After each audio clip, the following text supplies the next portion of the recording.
नमस्कार विद्यार्थी मित्रांनो आपलं सर्वांचं स्वागत आहे. आपण बघतोय या ठिकाणी उद्योग निरीक्षकचा सिलेबस मुख्य परीक्षा आपण सुरुवात करतो आहोत. मुख्य परीक्षेला भारताचे औद्योगिक धोरण भाग 2 बघतोय आपण या ठिकाणी.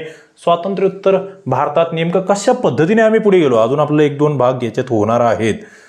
परंतु आपण भाग 1 मध्ये स्वातंत्र्यपूर्व काळातील औद्योगिक धोरण बघितलं, जे की तुम्हाला STI RCP ॲप्लिकेशनला तुमच्या कंबाईन ग्रुप सीच्या कोर्समध्ये ते लेक्चर उपलब्ध आहे. इथे आपण बघतो आहोत भाग 2 स्वातंत्र्योत्तर भारत मुख्य परीक्षा इंडस्ट्री इन्स्पेक्टरची, आणि याचा सिलेबस आपण मुख्यचा कव्हर करतो आहोत. बघा, कंबाईन ग्रुप सीची या ठिकाणी आपण पूर्व मुख्यची संपूर्ण तयारी करून घेतो आहे. 2022च्या नवीन अभ्यासक्रमासह एक्साईज असेल, टॅक्स असिस्टंट असेल, टेक्निकल असिस्टंट असेल, क्लर्क असेल, हे सगळे पदं. मग याच्यासाठीच्या टेस्ट सिरीज याच्यामध्ये आहेत, सगळं स्टडी मटेरियल आहे, ई बुक्स आहेत. हे सगळं तुम्हाला कोर्सला ॲडमिशन घेतल्यानंतर डाउनलोड करता येईल, PDF स्वरूपात डाउनलोड करता येईल. त्याच्या तुम्हाला प्रिंट काढता येतील आणि आपला अभ्यास आणखी वेगाने सुरू करता येईल. योग्य मार्गदर्शनामध्ये तुम्हाला अभ्यास करायचा असेल तर एक चांगला ऑप्शन तुमच्यासाठी आहे. तुम्ही यूट्यूबला बघत असाल तर लेक्चरला आत्ताच लाईक करून घ्या, शेअर करा आपल्या मित्रांना त्या ठिकाणी, आणि चॅनलला सबस्क्राईब करा. ओके, काही आपण याच्यातले लेक्चर्स यूट्यूबला टाकणार आहोत. या ठिकाणी आपण सुरुवात करतोय या ठिकाणी पार्ट 2 ला. बघा इथे काय म्हटलेलं आहे. आता आम्ही 1948च्या धोरणापर्यंत आलो होतो. तुम्हाला 1948चं धोरण, त्याच्यामधले काही टार्गेट्स, आम्ही मिश्र अर्थव्यवस्थेकडे कशा पद्धतीने गेलो, हे सगळं आपण 48च्या धोरणापर्यंत आलेलो होतो. मग त्या धोरणाचा आम्हाला आता इकडे पहिली पंचवार्षिक योजना जी आहे तिला आधारभूत असलेलं हे धोरण होतं, हे आम्हाला माहिती आहे. पहिली योजना, तिचा कालावधी तुम्हाला माहिती असला पाहिजे. दुसऱ्या पंचवार्षिक योजना, पहिल्या योजनेचा आणि दुसऱ्या योजनेचा कालावधी मला कमेंट बॉक्समध्ये सांगा. त्या ठिकाणी टाका कमेंट बॉक्समध्ये की हा कालावधी आहे. दुसऱ्या योजनेचा 1956 ते 61च्या सुरुवातीला पुनर्विचार करावा लागलेला आहे. कारण की बघा, पहिल्या योजनेमध्ये ठीक आहे, पण दुसऱ्या योजनेमध्ये आम्ही काही बदल करण्याचा प्रयत्न या ठिकाणी केला. औद्योगिक धोरणामध्ये आपण बघतोय पहिल्या औद्योगिक धोरणानंतर अनेक राजकीय आणि आर्थिक बदल झाले. भारताने 1950 साली नवीन संविधान त्या ठिकाणी, ज्याच्यामध्ये लोकसत्ताक पद्धती आहे, प्रजासत्ताक पद्धती आहे. पहिली योजना आपण बघतोय ती बऱ्यापैकी यशस्वी आहेच. समाजवादी समाजरचना हे या पुढील आमचं उद्दिष्ट ठरतंय. समाजवादी समाजरचना, ते आवडी अधिवेशन, UN ढेबर हे अध्यक्ष तुम्हाला या ठिकाणी माहीत असले पाहिजे. आणि मग आम्ही पुढे त्याच्याशी सुसंगत असं औद्योगिक धोरण बनवण्याकडे निघालेलो आहे. की आम्ही असं आता समाजवादी समाजरचना बनवायची, मग आमचे उद्योगधंदे त्याच पद्धतीने आम्ही पुढे घेऊन जाणार आहोत. मग काय आम्ही बघतोय, संविधानामध्ये सर्वांना काम, सामाजिक न्याय हे आम्ही ध्येय इथे समाविष्ट केले. त्याच्या अनुषंगाने रोजगार वाढवायचा आहे आम्हाला, सत्तेचं केंद्रीकरण कमी करायचं, आम्हाला विकेंद्रीकरणाकडे जायचं, आम्हाला सेंट्रलाइज नाही बनायचं, आम्हाला डिसेंट्रलाइज बनायचं आहे. त्या दृष्टीने एकीकडे आम्ही मूलभूत अवजड उद्योगावर भर देतोच आहे, तर दुसरीकडे आम्ही समाजवादी समाजरचनेला अनुसरून त्या ठिकाणी सरकारी उद्योगधंद्याची सुद्धा व्याप्ती वाढते. आता तुम्ही म्हणलं सरकारी उद्योगधंदा आणि समाजवादी समाजरचना यांचं नेमकं हे काय संबंध काय? बघा, समाजवादी समाजरचना म्हणजे काय, समाजातल्या सगळ्या घटकांना उद्योगांमध्ये सामील करून घ्यायचं आहे. आणि मग असं करायचं असेल ना, हे समाजाचं कल्याण करायचं असेल, हे भांडवलदार नाही करू शकत. याला सरकारच्या ताब्यामध्ये असले पाहिजेत ते उद्योग. थोडंसं त्या दृष्टीने इथे ठरवण्यात आलं ते धोरण.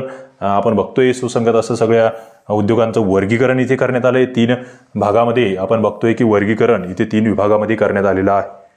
ओके, 3 विभागात या ठिकाणी वर्गीकरण केलं गेलं. आता याच्यात जर बघितलं तुम्ही, मग काय नवीन धोरण आम्ही बघतोय. कोणते विभाग पाडले गेले उद्योगधंद्याचे? बघा, एक म्हणजे राज्यसत्तेचे संपूर्ण वर्चस्व असलेले उद्योग, सगळं काही सरकारचा पावर असणार. कोळसा, लोखंड, पोलाद, खनिज तेल, अवजड यंत्रसामग्री, विद्युत यंत्र, इथे फक्त सरकार, एक सरकार, दुसरं कोणी हस्तक्षेप करायचा नाही, चुळबुळ करायची नाही. दुसरं, आता विकासाच्या दृष्टीने महत्व असलेले जे काही सरकारी क्षेत्र आहे ते वाढवण्याचे उद्योगधंदे, ते सरकारने जबाबदारी घेतली. यंत्र अवजारे असेल, ॲल्युमिनियम असेल, प्रतिजैविक पदार्थ असेल, खतं असेल, खतं आजही आपण बघतोय सरकार सबसिडी देतं, बऱ्याच गोष्टी आहेत. आणि तिसरं क्षेत्र मग दिलं खाजगी, 1-2 यामध्ये अंतर्भूत नसलेल्या उद्योगांचा समावेश. म्हणजे इथे सुरुवातीचे एवढे जर थोडेसे तुम्ही सरकारी सोडले, तर इतरमध्ये मग खाजगी क्षेत्राला पूर्ण वाव देण्यात आला, हे आम्हाला माहीत असलं पाहिजे.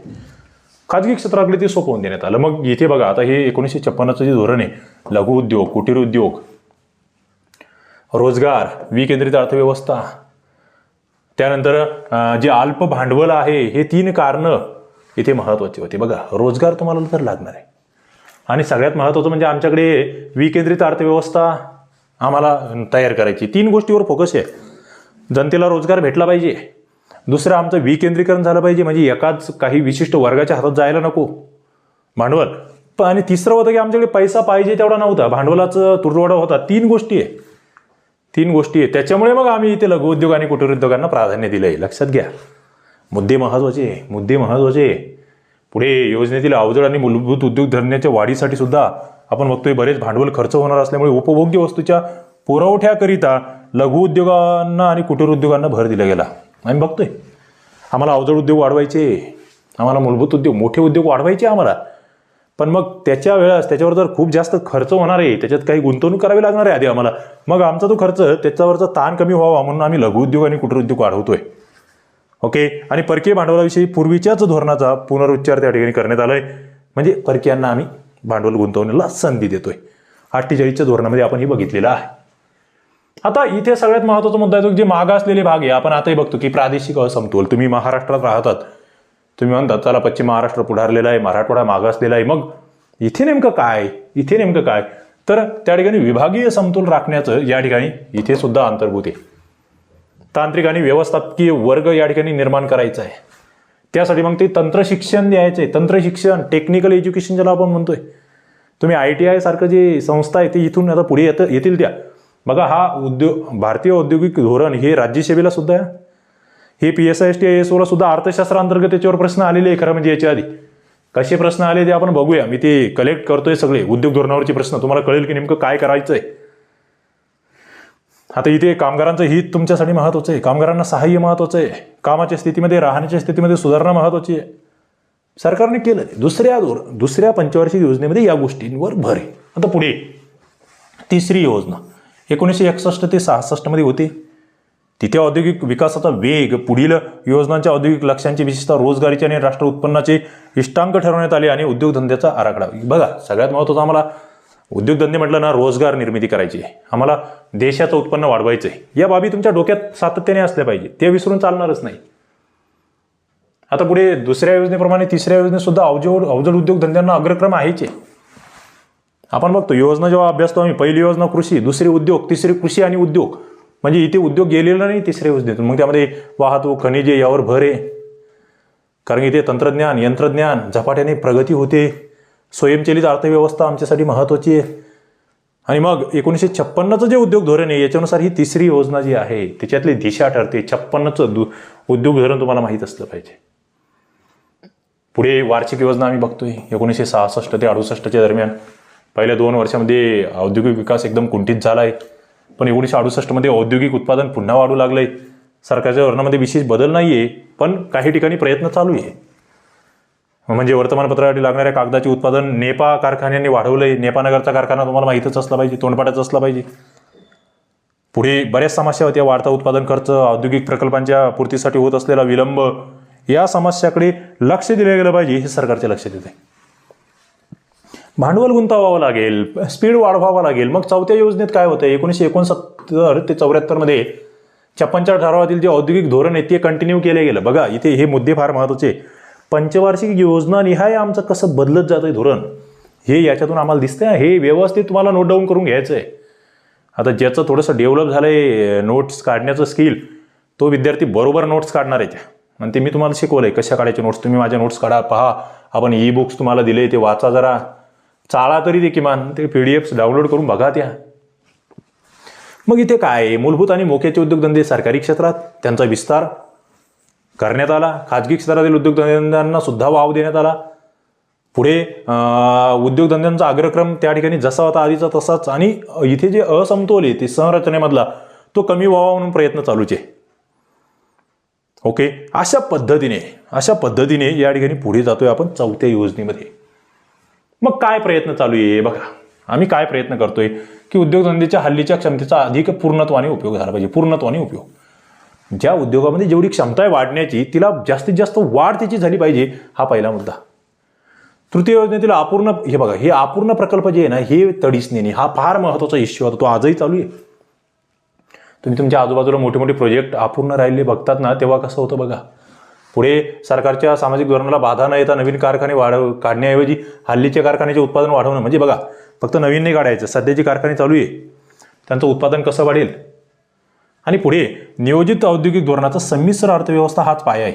मिश्र आहे, सरकारही आहे आणि उद्योगधंदे भांडवलदार सुद्धा आहे. सरकार आणि खाजगी दोघंही एकत्र जाऊन सहयोगाने त्या ठिकाणी म्हणजे याच्यात वैयक्तिक प्रेरणा सुद्धा आणि सामाजिक नियंत्रण सुद्धा. बघा, हे संमिश्र मिश्र याच्यामध्ये काय आहे, एक तर तुम्ही जे भांडवलदार आहे ते स्वतःचा फायदा तर करायचाच आहे, पण दुसरं समाजाचं सुद्धा त्या ठिकाणी भलं करायचं आहे.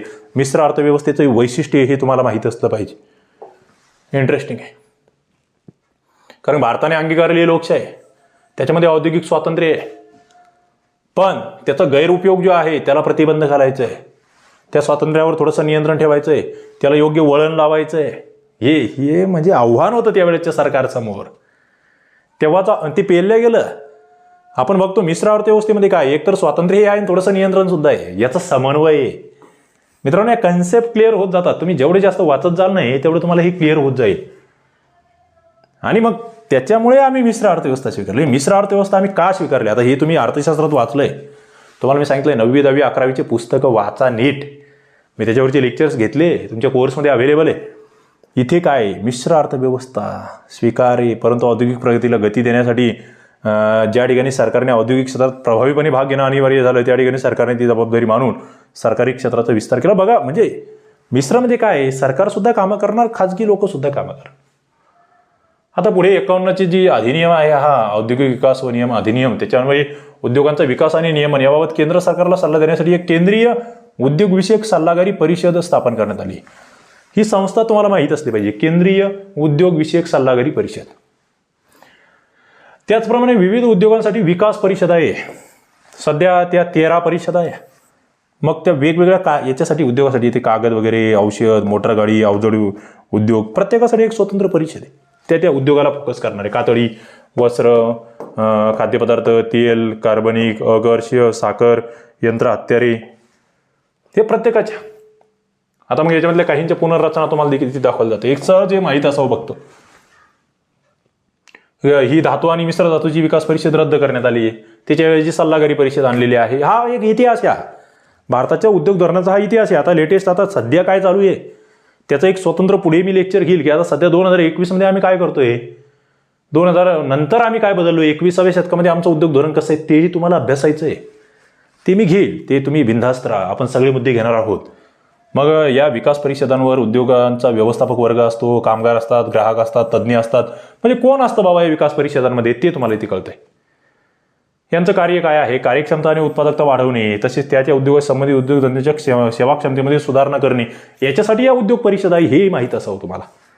मग त्याच्यासाठी विविध तज्ज्ञ समित्या, मंडळ नेमली जातात. केंद्र शासनाचं त्या ठिकाणी हे जे आहे उद्योग विकास व कार्यपद्धती समितीच्या शिफारशीनुसार उद्योगधंदे स्थापन करण्यात लागणारी जी संमती आहे त्याबाबत बरेचसे बदल आम्ही केले, सोपेपणा आणला. आधी जे विविध परमिशन्स होत्या, परवाने होते, ती सिस्टीम आहे आम्ही आता पुढे बरीचशी बदलवलेली आहे, हे तुम्हाला चांगल्यापैकी माहिती आहे. ओके, त्या बाबींवर तुम्हाला फोकस करावा लागणार आहे. ते मुद्दे तुम्हाला या ठिकाणी बघावे लागणार आहेत.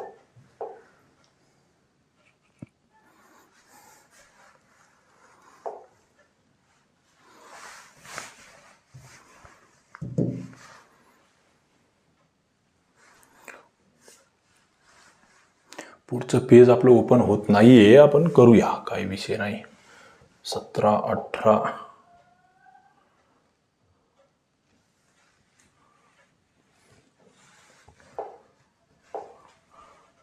सोपेपणा आणला गेला. ओके ओके,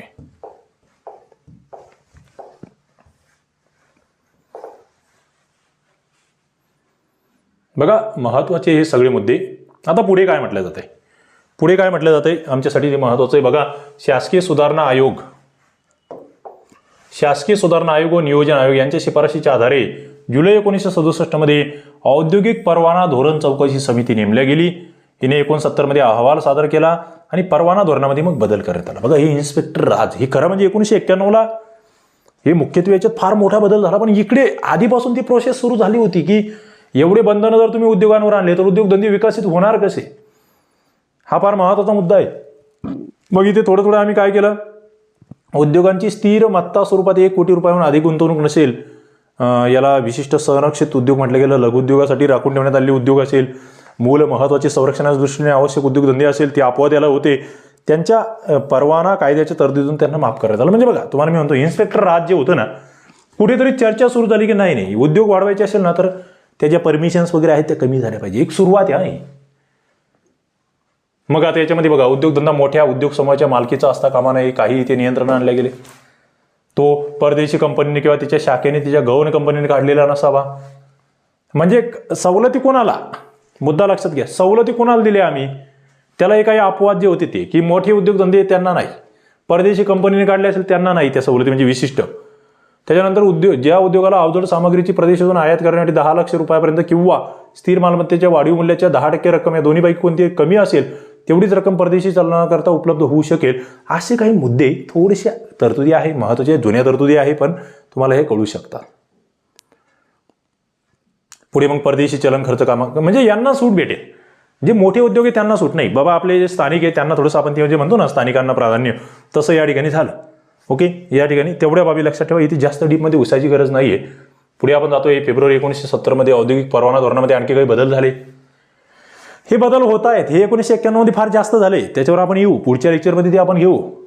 बघा, उद्योगाचं एक गाभा क्षेत्र मानण्यात आलं व त्यामध्ये मूलभूत आणि मोक्याच्या अशा 9 उद्योग गटांचा समावेश करण्यात आला. 70 मधलं बदल या थोडं बघू आपण, तुम्हाला काही सगळं पाठ करायचं नाही.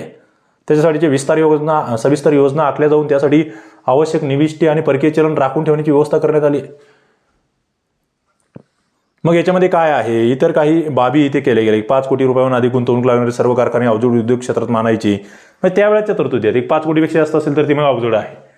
सरकारी क्षेत्रासाठी राखून न ठेवलेले अवजड उद्योग जे आहे त्यांना गुंतवणूक करण्याची मोकळीक मोठ्या उद्योगांना व दुय्यम कंपन्यांना द्यायचं ठरलंय. म्हणजे थोडं सरकार काय करतंय, धोरण शिथिल करतंय. सरकार इतर उद्योगांना त्या ठिकाणी देत आहे सवलत, की बाबा चला तुम्ही करा, तुम्हाला जे करायचंय ते तुम्ही काही गोष्टी करू शकतात. मध्यम क्षेत्र जे आहेत तिथे सढळ हाताने परवाने द्यायचे. फक्त त्यांना परकीय चलन हवे असेल तर मात्र कसून चौकशी करायची. ही थोडासा मुद्दा मी. लघु उद्योगासाठी आरक्षणाचे धोरण चालू ठेवले इथे. कृषी उद्योग, शेतमालावर प्रक्रिया करणाऱ्या उद्योगाच्या बाबतीत सहकारी क्षेत्रातील संस्थांना अग्रक्रम दिला गेला. बघा, सहकार महाराष्ट्रामध्ये खूप जास्त वाढलं, ते इथे या धोरणांमध्ये आहे. ते सहकाराला अग्रक्रम दिलेलाच इथे. त्याच्यानंतर इतर 1 कोटीच्या आत गुंतवणूक असल्यास उद्योगांना परवानगी काढण्याची गरजच राहिली नाहीये. म्हणजे इथे जे लायसन्स काढणं आपण म्हणतो ना, ते कुठेतरी त्याच्यावर एक हे आणण्यात आलंय, थोडा मोकळेपणा देण्यात आला. ते लक्षात घ्या. पुढे निर्यातभिमुख संस्था जे आहेत त्यांना अग्रक्रम देण्यात नावातच. निर्यात जर करणारी संस्था आहे तर आमच्या देशामध्ये परकीय चलन येतंय, त्यांना आम्ही काय करतोय, प्राधान्य देतोय, अग्रक्रम देतोय. ते तुम्हाला माहीत असलं पाहिजे. ओके, तर अशा पद्धतीने हे बदल घडत गेले त्या कालावधीमध्ये आणि हे धोरण पुढे चालत गेलं. आता पुढे आपल्याला पुढे काय बदल होत आहेत ती पुढच्या सेशनमध्ये आपण बघणार आहोत. पण तुम्हाला एक जनरल आयडिया यावी. उद्योग निरीक्षकसाठीचा हा जो सिलेबस आहे हा फार अवघड नाही आहे, पण याच्यावर थोडंसं काम करावं लागते. आम्ही ते करतो आहोत, आमची टीम ते करते आहे आणि तुम्हाला नक्कीच हा उपक्रम एक फायदेशीर ठरत असावा असं मला वाटतं. नक्की कमेंट बॉक्समध्ये सांगा, लाईक करा, शेअर करा, सबस्क्राईब करा आणि आपलं ॲप्लिकेशन STI-RCP त्या ठिकाणी डाउनलोड करा. त्या ठिकाणी जाऊन तुम्ही कोर्स बघा. अशाच पद्धतीची क्वालिटी सगळे लेक्चर्स तुम्हाला 800-900 व्हिडिओज तिथे आपण उपलब्ध करून देणार आहोत. काही लाईव्ह सेशन घेत राहणार आहोत अधूनमधून. ओके, काही यूट्यूबला आपण लाईव्ह घेत राहणार आहोत. नक्की या ठिकाणी सगळ्यांना शुभेच्छा. धन्यवाद.